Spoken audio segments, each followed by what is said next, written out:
Hazrat Sabit has reported from Hazrat Anas radiyallahu anhu.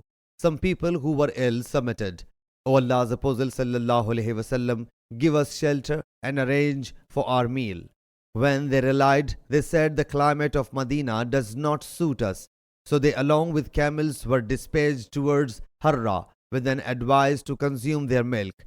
When they had perfectly recovered, they slew the Prophet's cattlemen and drove away the camels. He sallallahu alaihi wasallam dispatched some men in their pursuit, so their hands and feet got chopped and hot needles were passed through their eyes.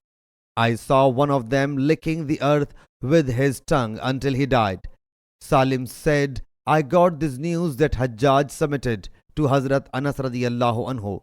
Tell me the severest punishment the Prophet sallallahu alaihi wasallam meted out to someone. He thereupon narrated this hadith. This hadith reached Hazrat Basri and he said, would that this hadith had not been narrated. Sahih Bukhari, hadith number 5685.